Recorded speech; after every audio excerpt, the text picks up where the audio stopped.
and who were brandishing sledgehammers, iron तो rods. Congress तर्जुमान Randeep Surjewala की press conference आप देख रहे थे, जो कल जवाहरलाल यूनिवर्सिटी में हमला हुआ उस सीधे तौर पर जिम्मेदार भाजपा सरकार को, बीजेपी सरकार को और वजीर आजम नरेंद्र मोदी पर निशाना साध रहे थे। वहीं कांग्रेस लीडर कपिल सिब्बल ने जेएनयू मामले पर दिल्ली पुलिस पर भी सवाल खड़े किए हैं। इसके साथ ही उन्होंने नकाबपोशों पर भी सवाल खड़ा किया है। हमारी नुमाइंदा रंजिता झा ने कपिल सिब्बल से खास बातचीत की।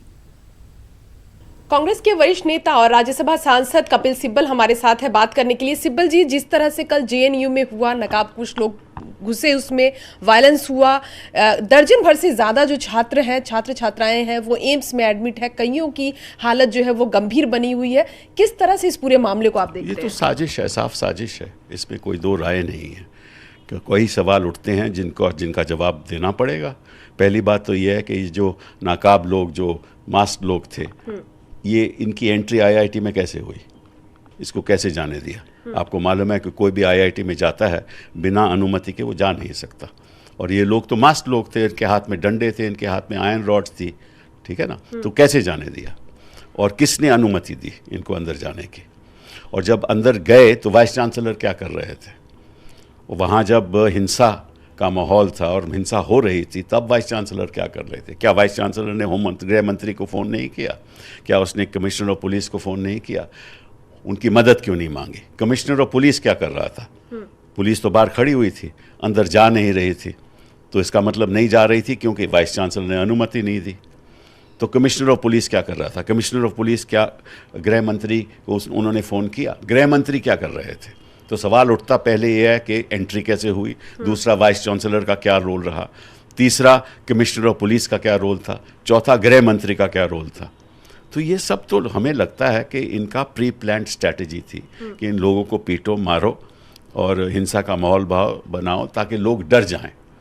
और यही होता है जब तानाशाही हो और डिक्टेटरशिप के दौर में देश आगे बढ़ रहा हो, तो ऐसा ही होता है। ऐसा ही इन्होंने जामिया इस्लामिया में किया और उत्तर प्रदेश में भी यही हो। किस विश्व में, किस देश में पुलिस के लोग अपने खुद लोगों को मारते हैं, गोली चलाते हैं उनके ऊपर? मैं पूछना चाहता हूँ, हांगकांग में भी ऐसा नहीं हुआ जहाँ मास प्रोटेस्ट हो रहे हैं? नहीं, कड़ी दर कड़ी जिस तरह से आप जोड़ने की कोशिश कर रहे हैं, जो आप कह रहे हैं कि वहाँ जो जेएनयू का प्रशासन था वो क्या कर रहा था, पुलिस कमिश्नर क्या कर रहे थे, गृह मंत्री क्या कर रहे थे, तो कहीं ना कहीं आप सबको सवाल या निशान के घेरे में खड़ा कर रहे हैं इस पूरे मामले को। क्यों नहीं? कहीं ये जवाब तो देना पड़ेगा ना। ऐसे एंट्री होती कैसे है? अभी मैं जाऊँ वहाँ जेएनयू में तो मेरी एंट्री नहीं हो सकती जब तक अंदर से कोई अनुमति नहीं मिलेगी। कोई फ़ोन नहीं करेगा कि हाँ इनको अंदर आने दो। कौन कर रहा था फ़ोन? क्यों अंदर आने दिया? वाइस चांसलर क्या कर रहे थे? तो ये सब घेरे में है, क्योंकि ये सवाल का जवाब देना पड़ेगा। और ये इंक्वायरी से कुछ नहीं होने वाला, क्योंकि इंक्वायरी में होगा क्या? ये किसी और को दोषी ठहराएंगे। हमने पहले भी देखी है ऐसी इंक्वायरी। जो लोग मारे जाते हैं वही दोषी बन जाते हैं, वही अक्यूज्ड बन जाते हैं। एफआईआर उनके खिलाफ ही होती है। जो मारते हैं उनको बहाल किया जाता है। क्या सॉल्यूशन है? क्या इस पर क्या किया जाए? ये तो जनता को अब पहचान जाना चाहिए कि किस किस्म की सरकार यहाँ देश में बैठी हुई है और किस रास्ते पे देश को ले जा रही है। लेकिन कहा भी जा रहा है, जिस तरह से कल प्रियंका गांधी पहुंची, तमाम दूसरे जो नेता पहुंचे, कहा जा रहा है कि राजनीति भी की जा रही है कांग्रेस पार्टी की तरफ से। राजनीति की क्या बात है? अगर छात्रों के ऊपर वार हो, 25 लोग घायल हो जाएं, तो वहां कोई राजनीतिक दल का नेता जाए तो वो राजनीति हो गई। और ये अगर बैठ के वहां देखते रहें और कुछ ना करें, वो राजनीति नहीं है। इस्तीफे की मांग करते हैं? बिल्कुल। मैं तो समझता हूं कि इस्तीफा देना चाहिए। अब देखते हैं क्या होता है। किनके? क्या गृह मंत्री के? देखिए, ऐसा है कि गृह मंत्री तो इस्तीफा देंगे नहीं, उनके तो अपने लोग, उनके अपने एजेंडे हैं, वो क्यों इस्तीफा देंगे?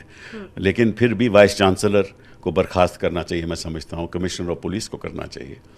और ये भी पता, जुडिशियल इंक्वायरी भी होनी चाहिए, किस तरह से ये हुआ है, क्यों हुआ, कैसे हुआ। बिल्कुल। तो कपिल सिब्बल हमारे साथ है बात करने के लिए, और साफ तौर पर उन्होंने कहा कि न्यायिक जांच होनी चाहिए और इसके साथ ही जवाबदेही भी तय होनी चाहिए। वाइस चांसलर का इस्तीफा होना चाहिए, पुलिस कमिश्नर का इस्तीफा, और यहां तक कि गृह मंत्री को भी इस्तीफा देना चाहिए।